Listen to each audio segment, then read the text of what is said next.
بسم اللہ الرحمن الرحیم۔ السلام علیکم ورحمۃ اللہ وبرکاتہ۔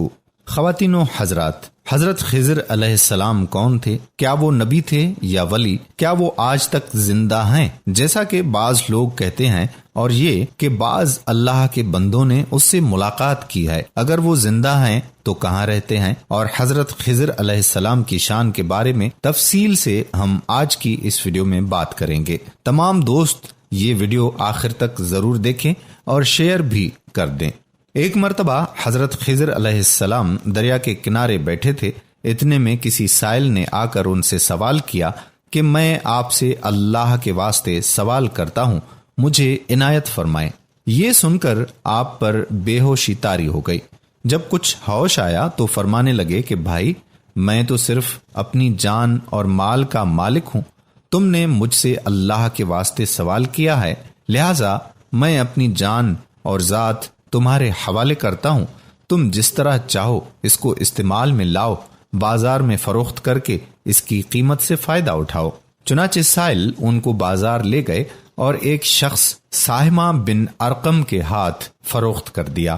یہ خریدار ان کو اپنے گھر لے گیا جس کی پشت پر اس کا ایک باغ تھا۔ چنانچہ ساہمہ نے حضرت خضر علیہ السلام کو ایک کدال دے کر کہا کہ اس سامنے والے پہاڑ جو 3 مربع میل پر واقع تھا، اس سے مٹی کاٹ کر باغ میں ڈالتے رہو، اور یہ حکم دے کر ساہمہ اپنی ضرورت سے کہیں چلا گیا۔ حضرت خضر علیہ السلام مٹی کاٹ کاٹ کر باغ میں ڈالنے لگے۔ جب ساہمہ واپس آیا تو اس نے گھر والوں سے دریافت کیا کہ تم نے غلام کو کھانا بھی کھلایا یا نہیں؟ گھر والوں نے جواب دیا کہ ہمیں معلوم نہیں کہ غلام کہاں ہے۔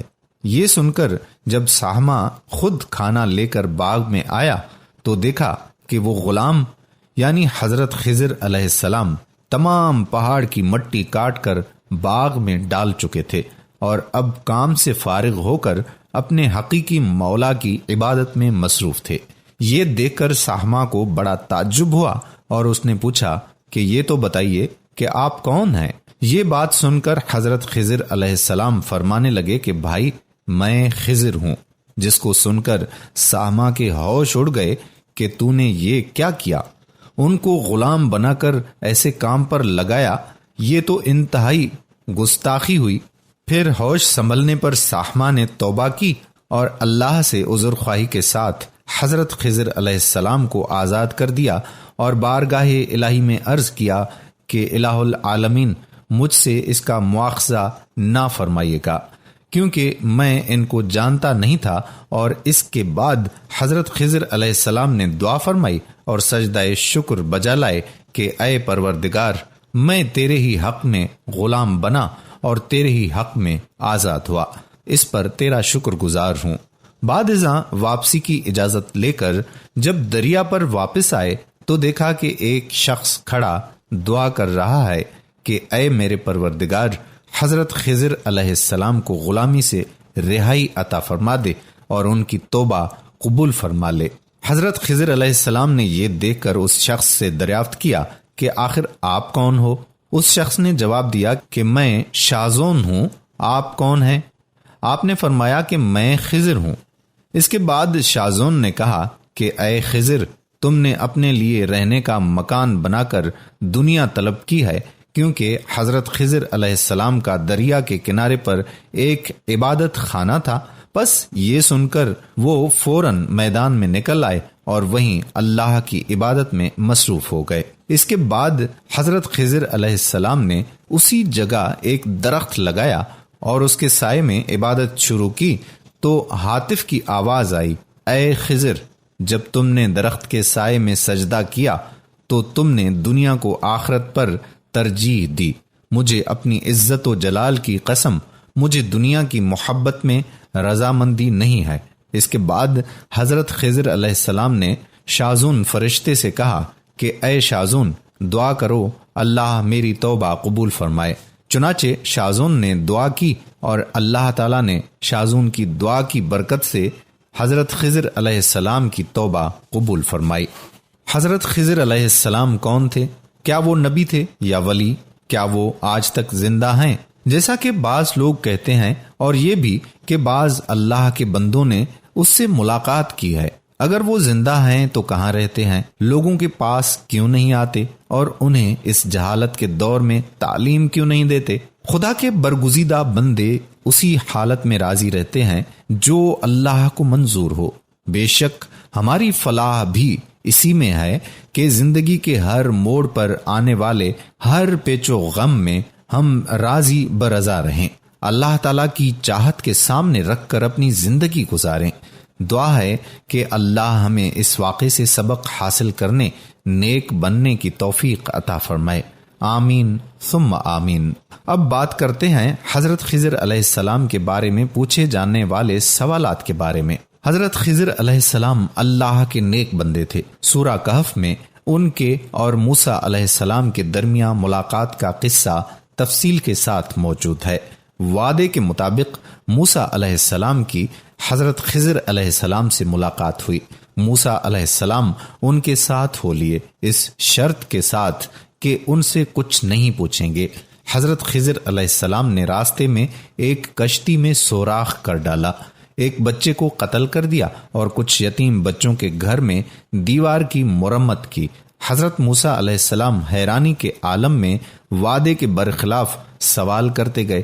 حضرت خضر علیہ السلام نے اپنے ان افعال کا سبب بتایا، پھر فرمایا کہ یہ سب کچھ میں نے اپنی منشا سے نہیں کیا بلکہ اللہ کی مرضی سے کیا۔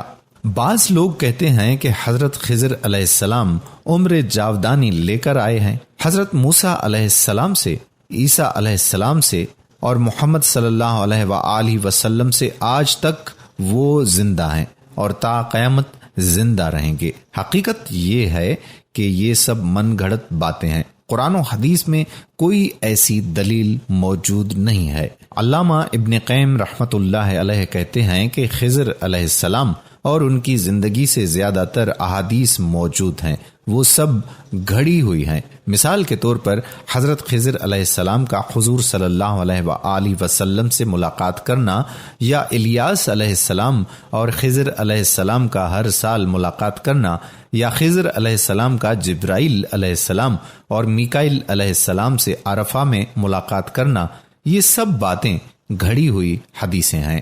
امام بخاری رحمۃ اللہ علیہ سے خضر علیہ السلام کے بارے میں سوال کیا گیا کہ کیا وہ زندہ ہیں؟ جواب دیا گیا کہ یہ کیسے ممکن ہے جبکہ خود حضور صلی اللہ علیہ وآلہ وسلم نے اس بات کی پیشن گوئی کی تھی کہ آج روئے زمین پر جو شخص زندہ ہے 100 سال کے بعد وہ زندہ نہیں ہوگا۔ پھر یہ کیسے ممکن ہے کہ حضرت خضر علیہ السلام زندہ بچ رہے ہوں؟ قرآن خود ہی گواہی دے رہا ہے کہ کسی بشر کو عمر جاودانی نہیں عطا کی گئی ہے۔ اگر عقلی اعتبار سے بھی غور کیا جائے تو آخر خضر علیہ السلام کے زندہ جاوید ہونے اور پہاڑوں اور غاروں میں بسیرا کرنے میں کسی کا کیا فائدہ یا بھلا ہو سکتا ہے؟ فائدہ تو جب تھا کہ وہ لوگوں کے ساتھ زندگی گزارتے اور انہیں اچھی اچھی باتیں بتاتے۔ حقیقت یہ ہے کہ یہ سب فضول اور بے بنیاد حکایات ہیں۔ رہا یہ سوال کہ کیا وہ نبی تھے یا ولی، تو اس سلسلے میں علماء کا اختلاف ہے۔